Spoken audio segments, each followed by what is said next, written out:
도 우리 기도하시는 분의 그 기도 내용 중에 우리가 하나님을 보게 하옵소서 하는 말씀을 기도로 올렸습니다. 이 말씀이 정말 오늘 말씀에 합한 내용입니다. 하나님께서 우리와 함께 하시고 우리가 하나님을 볼 수 있다면 세상에 두려울 일이 어디 있겠습니까? 하나님의 치유하심과 하나님의 회복하심의 역사가 주를 앙망하는 자에게 일어날 줄로 믿습니다. 이 치유 시리즈가 거듭될 때마다 우리의 마음 모가 나고 거칠고 때로는 상처받고 그래서 썩어 들어가는 생기를 잃어가고 답답하며 두려움 속에 있는 우리 모든 옛 마음들이 주 안에서 새로워짐을 경험하고 날마다 희망과 소망 속에 회복의 역사들로, 그래서 하나님 뜻을 이루어가는 우리 모든 성도들로 쓰임받기를 주님의 이름으로 축원합니다. 오늘 말씀의 제목은 절망의 사람들에게 길을 내주신 하나님에 대한 말씀입니다. 오늘 이야기는 좀 멀리 시간 여행을 좀 해야 될 것 같습니다. 3500년 전의 얘기입니다. 이스라엘 사람들은 주권이 없었습니다. 이집트의 아래에서, 그래서 노예로 삶을 살고 있었습니다. 하나님은 그들을 불쌍히 여기셔서 모세라고 하는 위대한 지도자 하나를 세워 그들을 구출해 내십니다. 모세는 10가지 하나님 주신 힘을 가지고 재앙을 일으키며 바로를 꺾어버립니다. 그리고 남자만 60명, 약 한 200만 정도 되는 그런 무리들을 이끌고 이제 출애굽, 엑소더스, 탈출을 시도합니다. 그 과정이 시작될 때 그들은 희망에 벅찼습니다. 우리도 이제는 새 삶을 사는구나, 희망에 젖어 있었지만 금세 그들은 두려움으로 그들의 삶을 역전당하고 말았습니다. 낯선 길을 걷는 것은 쉽지 않습니다. 익숙하지 않기 때문에 그렇습니다. 익숙하지 않으면 불편하다는 뜻입니다. 불편한 것이 계속되면 원망이 되고 걱정이 찾아옵니다. 실제로 그들은 낯선 길을 걸으면서 점점 불안해져 갔습니다. 뒤에서는 병사들이 쫓아옵니다. 노예를 잃어버린 바로가 성을 내고 그래 군대를 풀었습니다. 뭔가 느낌이 불안해지고 있을 때에 좌에도 산 우에도 산 골짜기를 만나며 그들은 불안이 엄습해 옵니다. 모르는 길, 그것도 길이 좁아 골목길을 걷는다고 가정한다면 얼마나 불안하겠습니까? 골목길에서 누구를 만날지 어떻게 알며 어떤 상황이 전개될지 아무도 알지 못하지 않습니까?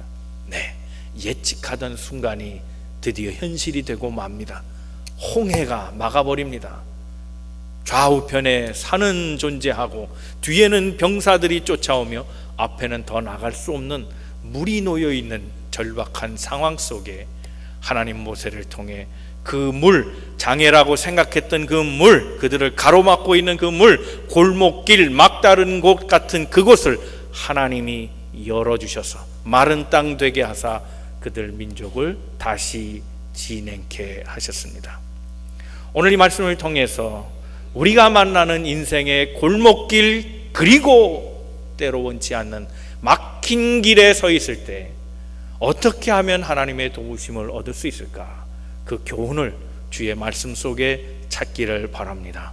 그래서 골목의 길, 그 막힌 길이 절망의 길이 아니라 또 다른 길을 내시는 하나님의 놀라운 섭리임을 기억하고 우리의 만나는 이후의 모든 문제들을 두려움과 염려 속에 소진하지 마시고 새로운 계획 속에 새로운 삶을 이끌어 주시는 하나님의 놀라운 역사가 있음을 기억하고 용기 가지고 담대하게 신앙생활 해 나가는 우리 모든 성도들 다 되시기를 주님의 이름으로 축원합니다. 우리 옆에 서로 권면하시고 말씀 듣겠습니다. 하나님은 오늘도 당신을 향한 계획을 가지고 계십니다. 지금 바로 우리가 함께 나눈 이 말, 이것이 오늘 첫 번째 대지입니다. 하나님은 우리를 향한 계획을 가지고 계십니다. 그것이 비록 막힌 골목과 같은 길일지라 하더라도요. 여러분, 틴틴5라는 거 아시죠? 네, 한 분 계십니다. 나머지 분은 모르시고 그리고 목사만 압니다. 네, 틴틴5라는 5명의 그룹입니다. 이 사람들은 다 개그맨입니다. 개그맨, 네, 웃기는 재주가 있는 사람들입니다. 그런데 이들에겐 또 다른 재주가 있었습니다. 노래입니다. 노래와 춤을 잘했습니다. 그래서 이들이 뭉쳤습니다. 홍록기, 표인봉, 이웅호, 김경식, 그리고 우리가 함께 나눈 이동우라는 사람입니다. 그런데 어느 날 이 그룹이 깨졌습니다. 이유는 이동우라는 사람 때문입니다. 이 사람은 선천적인 어떤 병을 갖고 있었습니다. 결혼한 지 100일 되면서 자기의 병이 뭔가 알게 됐습니다. 눈이 점점 어두워지면서 병원을 찾아가 진단을 받았는데 망막색소변성증입니다. 이름도 깁니다. 망막색소변성증. 약이 없는 병입니다. 불치의 병이었습니다. 시신경이 점점 파괴되고 그래서 앞을 볼 수 없는 상황으로, 그래서 절망의 병이라 그렇게 이름 붙여진 병입니다. 자꾸 무대에 넘어지면서 밝혀야 할 때가 됐습니다. 내가 사실은 이렇게 돼서 시력이 5% 남았다고 얘기할 때 모든 팀원들은 다 절망하고 팀을 결국은 활동할 수 없는 상태까지 몰아가게 됐습니다. 이 사실이 전파를 탔습니다. 이 사실을 듣고 한 기증자가 나타났습니다. 대전에 사는 한 40대 청년이 자신의 눈을 기증하겠다는 겁니다. 이동우라는 사람은 희망을 갖게 됐습니다.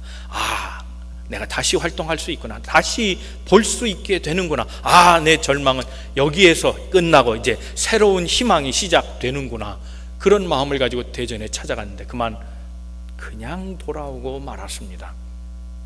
기자들이 물었습니다. 그때 왜 기증을 받지 않으셨습니까? 받기는 받았지요. 그러나 눈은 받지 못했습니다. 이유가 뭡니까? 찾아가 봤는데 그 기증자가 침상에 누워있더라는 것. 그도 환자였습니다. 근육병에 걸린 환자였습니다. 그 사람은 사지백체 모든 오장육부가 다 스톱되어 있는 사람이에요. 움직이지 않습니다. 움직이는 건 눈밖에 없었습니다. 99개를 잃어버리고 하나 딱 눈알만 돌리고 있는 사람에게 그것마저 달라고 하기에는 내가 너무 부끄럽고 염치가 없는 사람처럼 느껴졌습니다. 나는 하나를 잃었고 99개를 가진 사람인데 99개를 잃어버리고 마지막 남은 하나 가지고 살아가는 사람에게 차마 그것을 받지 못하겠더라고요. 그렇게 얘기했습니다. 그러나 저는 그 사람으로부터 새로운 삶을 보는 눈을 받아왔습니다 라고 얘기했습니다.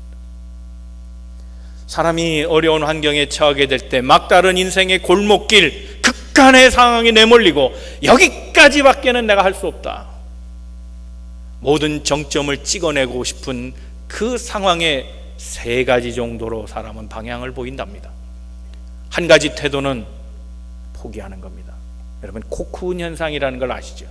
코쿠운이라는 것은 뇌꼬치를 말합니다. 뇌꼬치, 내 틀이 얼마나 단단한지, 껍데기가 아주 단단합니다. 그 속에 꼬치가 숨어 있습니다. 자기를 보호합니다. 외부와 차단합니다. 코쿠운 현상을 보이는 인생이 있더라는 겁니다. 현실을 다 피하고 싶습니다. 도피하고 싶습니다. 사람도 만나지 않고 모든 걸 다 불락해버리고 숨어서 사는 사람, 모든 걸 자포자기하고 관계를 단절하고 살아가는 그런 인생이 있다는 겁니다. 두 번째 성향을 보이는 사람도 있습니다. 그저 서 있는 겁니다. 답이 있어서 서 있는 게 아닙니다. 어떻게 할 줄 모르니까 그저 서서 견디고나 보자, 다 지나가겠지, 그런 마음으로 특별한 대안도 없이 그저 삶을 그냥 맞이하는 그런 사람들이 있다는 겁니다. 그런데 3번째 사람이 있답니다. 앞으로 나아가는 사람입니다. 바람이 불어도, 그래서 나를 밀쳐내도 도리어 부는 바람을 향해서 앞으로 나아가려고 하는 사람이 있다는 겁니다. 그 사람이 바로 모세입니다. 모세는 현실을 도피하지 않았습니다. 피하려 하지 않았고 그저 앉아서 당하고만 하지도 않았습니다. 그가 어떤 이유로 자기의 삶의 자리에서 도피하지 아니하고 그저 맞서지 아니하며 도리어 강한 자 되어 앞으로 전진하려고 했을까? 성경은 그 이유를 설명합니다. 그가 하나님의 계획을 알고 있었기 때문이라는 겁니다. 하나님이 계획이 있으셔서 나를 이집트에 살게 하시고 광야에도 살게 하시고 다시 이집트로 가서 백성을 구해내 오시게 하신 그 하나님, 그 계획, 그것이 하나님의 계획이라면 이후의 모든 역사도 하나님이 계획하고 계시다는 것을 믿고 있었다는 겁니다. 14장 4절 말씀 우리 한번 다 같이 한번 읽어보겠습니다. 시작. 내가 바로의 마음을 완악하게 한즉 바로가 그들의 뒤를 따르리니 내가 그와 그의 온 군대로 말미암아 영광을 얻어 애굽 사람들이 나를 여호와인 줄 알게 하리라 하심에 무리가 그대로 행하니라. 모세가 본 것은 바로 이것입니다. 하나님은 아셨습니다. 모세가 이스라엘 백성을 끌고 나가면 그 뒤를 따라서 바로의 군대들이 쫓아와 그들을 죽일 거라는 것도 알고 계셨습니다. 그런데 초장에 그걸 막지 아니하시고 이 막다른 길, 사면 초가의 상황에서 하나님이 거기까지 인도하신 데는 분명히 뜻이 계신데 그들 앞에서, 백성들 앞에서, 많은 보는 만민들 앞에서 하나님이 그 전쟁을 승리케 하심으로 하나님이 만군의 여호와 되심을 알게 하시기 위하여 여기까지 상황을 몰고 오셨다는 걸 믿음으로 믿게 된 겁니다.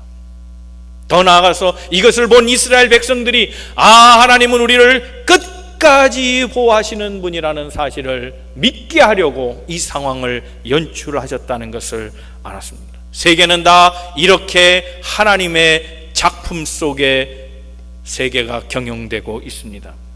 하나님의 계획이 반드시 있습니다. 사람이 그것을 모를 뿐입니다. 기도하고 순종하면 이 역사는 반드시 이루어집니다. 시편 40편 5절 말씀에 이렇게 말씀합니다. 하나님이 행하시는 기적은 너무너무 많아서, 하나님의 우리를 향한 생각은 너무너무 많아서 내가 그것을 말하려고 해도 너무 많아서 다 말할 수 없나이다 얘기하십니다. 하나님은 우리를 향한 너무 많은 시나리오를 갖고 계십니다. 너무 많은 계획을 갖고 계십니다. 사랑하는 성도 여러분, 삶이 몰렸다 할지라도 두려워하지 마십시오. 염려하지 마십시오. 걱정하지 마십시오. 소란 떨지 마십시오. 주저하지 마십시오. 하나님은 나를 향한 계획을 가지고 계시는 좋으신 하나님인 줄로 믿습니다. 그래서 잠언 29장 31절 말씀에 이렇게 말씀합니다. 21절 말씀에 사람의 마음에 많은 계획이 있어도 성취되는 것은 오직 주의 뜻뿐이니이다 그랬습니다. 개역성경에 있는 것을 이렇게 말합니다. 사람의 마음에 경영이 있어도 그것을 이루시는 분은 여호와 하나님이라고 말했습니다. 그러나 세번역에는 이렇게 말합니다. 주의 뜻을 이룰 분은 오직 하나님뿐이십니다. 그렇게 고백합니다. 에레미야서 29장 11절 말씀에 이렇게 말씀합니다. 다 같이 한번 말씀을 읽어봅니다. 여호와의 말씀이니라 너희를 향한 나의 생각을 내가 아나니 평안이요 재앙이 아니라 너희에게 미래와 희망을 주는 것이니라 그랬습니다. 우리를 향한 하나님의 계획은 번영과 축복인 줄로 믿습니다. 하나님은 선한 분이어서 우리를 어떤 상황에 내몬다 할지라도 반드시 그 결과는 평안으로 인도해 주시고 축복해 주시는 은총의 하나님임을 기억해야 할 것입니다. 로마서 8장 28절 말씀에도 그렇게 말씀하고 있습니다. 하나님을 사랑하는 자, 곧 그 뜻대로 부르심을 입은 자들에게는 모든 것이 합력하여 선을 이루느니라. 아멘. 이 말씀은 오늘 우리에게 희망을 줍니다. 우리가 만나는 삶이 다 좋은 것만은 분명히 아닐 겁니다. 그렇습니다. 나쁜 일도 많습니다. 그러나 하나님은 나쁜 일과 좋은 일을 섞어서 마지막에 협력하여 선을 이루게 하시는 분이라는 사실을, 그래서 역사를 주재하시고 삶을 이끌어 가시며 그 계획 속에 일을 경영하시는 분은 하나님인 것을 기억해야 합니다. 요리를 잘하는 사람도 단맛만 내지 않습니다. 짠맛을 넣어야 단맛과 짠맛이 어울리면서 묘한 맛, 좋은 맛을 내게 되는 겁니다. 신맛만 쓰지 않습니다. 매운맛만 쓰지 않습니다. 다고 짤고 맵고 씹고 한 것을 하나님은 잘 작품을 만드시는 창조주이시라 아름다운 하모니를 내게 하시고 좋은 것을 만들어 주시며 인생의 미각을 가장 최고의 것으로 회복시켜 주시는 그런 하나님인 것을 기억해야 합니다. 사랑하는 성도 여러분, 우리가 다 어려움을 만날 때가 있습니다.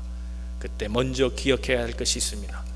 하나님은 오늘도 나를 향한 계획을 가지고 계신 분임을 기억하고 절망 대신 믿음으로 굳게 서는 성도들 다 되시기를 주님 이름으로 축원합니다. 두 번째 생각할 것은 맞서되 물러서지 않아야 합니다. 하나님은 양을 치고 있던 모세에게 찾아가셔서 말씀하십니다. 그런데 그 말씀이 정말 듣기 싫은 소리였습니다. 우리는 때때로 하나님이 내게 말씀하옵소서, 말씀해 주시면 참 제가 확신하겠습니다. 그럴 때가 있지요. 근데 여러분, 환상에서 벗어나야 합니다. 하나님은 내게 말씀하실 때 꼭 그렇게 내가 원하는 쪽으로 말씀하시는 분은 아니라는 겁니다. 싫은 말씀도 하십니다. 모세가 듣기 싫어했던 말이 뭔가? 다른 게 아닙니다. 바로 앞에 서라는 겁니다. 그건 정말 듣고 싶지 않은 소리였습니다. 왜냐하면 모세는 이집트 땅에서 왕자의 신분까지 올라갔던 사람입니다. 그랬던 그가 자기 동포 히브리 민족이 노역을 당하면서 어떤 한 노동 감독관에게 매를 맞는 걸 봤습니다.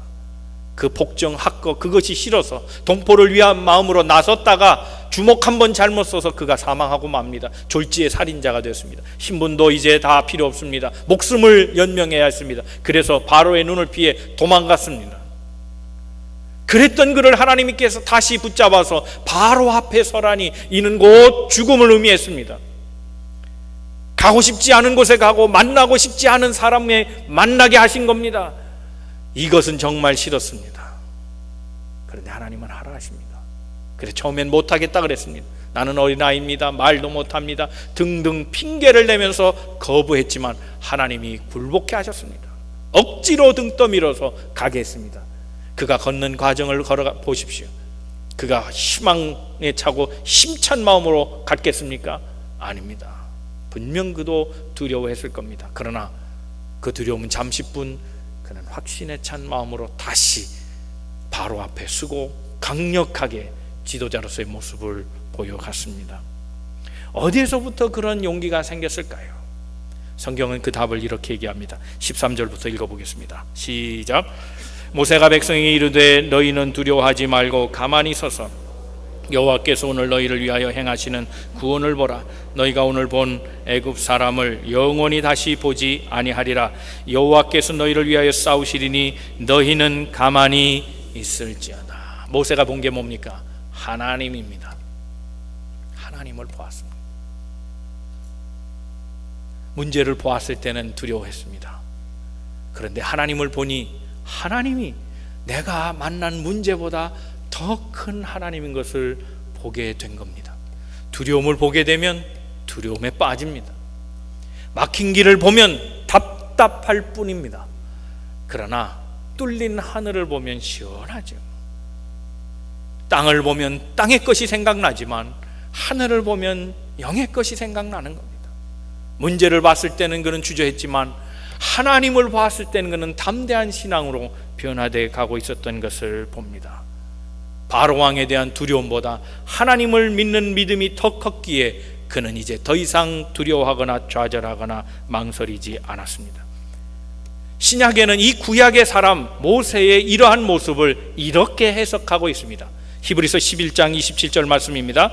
시작. 믿음으로 애굽을 떠나 왕의 노함을 무서워하지 아니하고 곧 보이지 아니하는 자를 보는 것 같이 하여 참았으며, 보이지 않는 하나님을 보는 것처럼 여기고 멀리 계신 하나님으로 둔 것이 아니라 나와 같이 계신 하나님으로 믿고 있기에 더 이상 바로는 장애물이 아니었던 겁니다. 여러분, 우리가 두려워하는 그 두려움은 무엇입니까? 사업을 한 사람에게는 실패가 두려움일 겁니다. 실패하면 안 되지, 실패하면 안 되지, 실패하면 죽음이야. 그것이 우리의 두려움일 수 있습니다. 건강의 문제일 수 있습니다. 부부간의 문제일 수도 있습니다. 가족 간의 문제일 수도 있습니다. 관계의 문제일 수도 있습니다. 또는 영적인 문제일 수도 있습니다. 그 어떤 문제이든지 답은 오직 하나입니다. 그 문제를 보지 말고 답이 되시는 하나님을 바라보는 겁니다. 남편을 잃고 사는 한 여인의 이야기입니다. 여인은 남편이 없어서 그것 때문에 자기 인생이 망가졌다고 생각합니다. 이전에 남편이 있을 땐 자존심도 있었습니다. 남편이 있었을 때는 경제적 문제도 없었다고 생각했습니다. 남편이 있을 때는 외로움도 타지 않았다고 생각했습니다. 그런데 남편이 없으니 다 망가졌다고 생각합니다. 나는 더 이상 살 소망이 없어. 내 인생은 이제 앞으로 피지 않을 거야.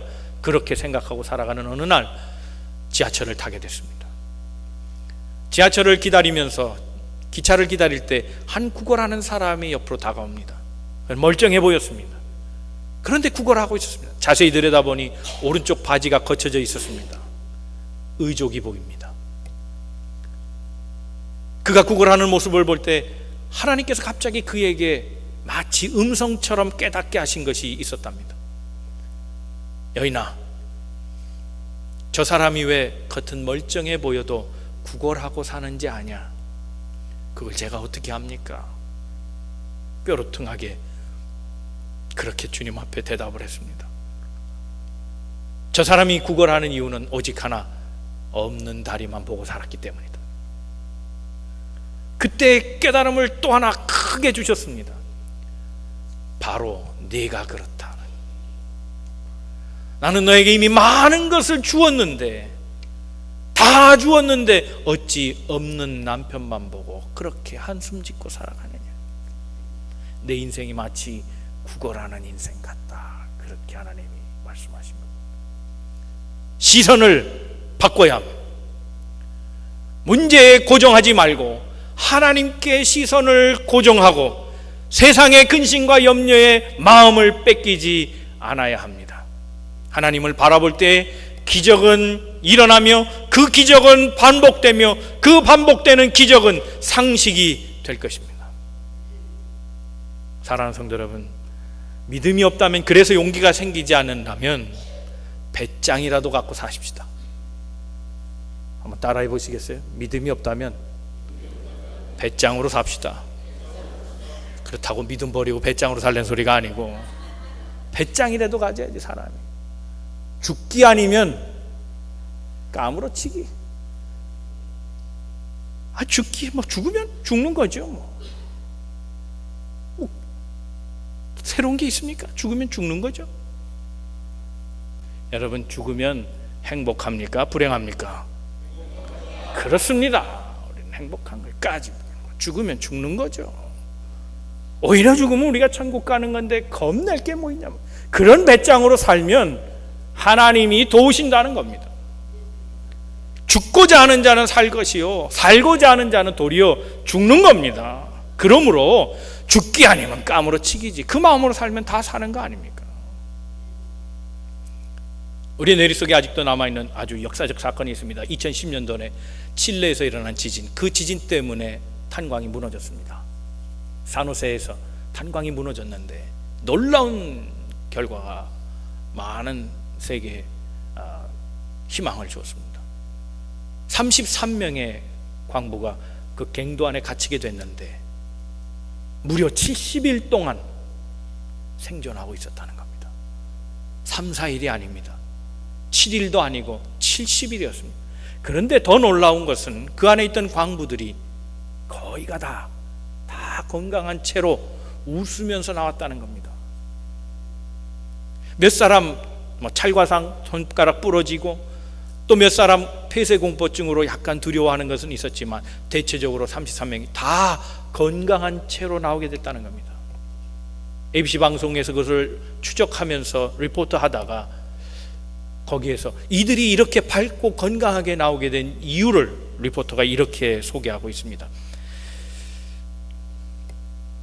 오랫동안 견디며 건강을 유지할 수 있었던 것은 그 안에 33명 가운데 3인의 리더들 때문이었다라고 얘기합니다. 첫 번째 리더가 작업반장인 루이스 우르스와였습니다. 우르스와. 이 루이스 우르스와라는 사람은 작업반장 일을 탄광에서도 매몰된 상태에서도 계속 했다고 그랬습니다. 여러분, 혹시 이 내용을 알고 싶으시면 영화 33이라는 영화가 있습니다. 그게 탄광 스토리입니다. 이 산호세 탄광 스토리를 영화로 만들었습니다. 거기에 보면 그 작업 반장에 의해서 이 우유를 똑같이, 양을 똑같이 해서 배분하는 장면이 나옵니다. 물도 똑같이 먹게 합니다. 만약 한 사람이 독주해서 힘 가진 사람이 더 살려고 많이 먹었다면 아마 다 죽었을 겁니다. 그때 위기의 상황에서도 이 작업반장은 이 일을 잘했다는 겁니다. 두 번째 리더가 있습니다. 두 번째 리더는 요나 베리어스라는 사람입니다. 그는 15년 전까지는 간호사로 일했던 사람입니다. 그래서 그 위기의 상황에 부상을 입은 사람들, 그런 사람들을 잘 케어하고 섭생이 잘 되도록 계속 그렇게 간호해 주었다는 겁니다. 세 번째 사람을 더 크게 다루었습니다. 이 세 번째 사람은 나이가 제일 많은 63세 마리오 고메스라고 하는 사람입니다. 이 마리오 고메스는 영적인 사람이었습니다. 그는 신앙이 깊은 사람이었습니다. 그는 이 절망의 상황에서 사람들을 위로하기 시작했고, 슬퍼서 좌절해서 불안해서 떠는 사람들을 끌어안고 계속해서 70일 동안 기도해 주었다는 겁니다. 이런 그의 리더십을 통해서 사람들은 좌절하지 아니하였고 희망을 갖고 있어. 살아있는 한 견뎌보자, 희망을 갖자. 그래서 그렇게 70일을 버텨왔다는 겁니다. 호랑이 굴에 들어가도 정신만 차리면 된다는 말이 있습니다. 사랑하는 성도 여러분, 우리는 그 이상이어야 하지 않겠습니까? 엄청난 환난과 역경, 그래서 삶을 더 이상 영위할 수 없다고 생각하는 그 막다른 골목에도 정신만 차리면, 즉 하나님이 우리와 함께 계심을 보고 있다면 우리는 살 것입니다. 사랑하는 성도 여러분, 밀리지 마십시다. 우리는 단지 시간을 지체하며 견뎌가는 사람들이 아닙니다. 희망을 갖고 꿋꿋하게 서 있되 하나님의 역사하심을 보고 살아가는 절망하지 않는 그리스도인임을 기억하고, 어떤 위기의 상황에도 이 믿음으로 승부하시는, 용기 있게 담대하게 삶을 개척하시는 믿음의 성도들로 사시기를 주님의 이름으로 축원합니다. 세 번째 생각할 건 하나님의 약속을 믿고 전진해야 한다는 겁니다. 믿었으면 행동해야죠. 자, 오늘 본문 말씀 이제 우리가 15절부터 보겠는데, 15절에 보면 하나님이 모세를 꾸짖고 있습니다. 무엇 때문에 꾸짖었습니까? 왜 기도만 하고 있냐는 겁니다. 이제는 기도를 중지하라는, 그리고 기도한 대로 행하라는 겁니다. 함께 읽겠습니다. 시작. 여호와께서 모세에게 이르시되 너는 어찌하여 내게 부르짖느냐? 이스라엘 자손에게 명령하여 앞으로 나아가게 하고 지팡이를 들고 손을 바다 위로 내밀어 그것이 갈라지게 하라. 이스라엘 자손이 바다 가운데서 마른 땅으로 행하리라 그랬습니다. 이건 굉장히 위험한 일입니다. 물을 건너라는 겁니다. 아직까지 물이 갈라져서 그 바닥이 땅이 되어 마른 땅이 되어 길을 건넜다는 게 역사적으로 없습니다. 이들이 처음입니다. 최초의 사건을 만드는 사람은 항상 위험이 따르고 항상 불안한 겁니다. 이 일을 행하기가 쉽지 않습니다. 그런데 하나님이 하라 하셨습니다. 모세에게 당부한 것이 있고 백성이 행해야 될 것이 있었습니다. 모세에게 명한 것이 무엇입니까? 손을 들어 지팡이를 가지고 물을 향해 가르치라는 겁니다. 이전에 그의 눈으로 그 막힌 상황을 봤을 때는 절망에 가까웠습니다. 그런데 이제는 그것을 향해 지적하라는 겁니다. 문제를 향해 지적하고 길을 열라고 명령하라는 겁니다. 그때 문이 열리고 그때 길이 만들어지고 그때 하나님의 역사가 시작되었습니다. 백성들은 따르라 했습니다.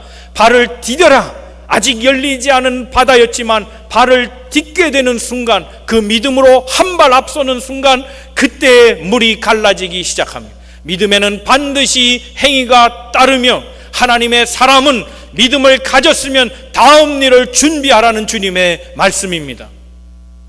그저 시간을 보내며 우리에게 주어진 환경을 적응하고 살아가는 것이 아니라 믿음을 가지고 다음 일을 개척하라고 말씀하고 있는 겁니다.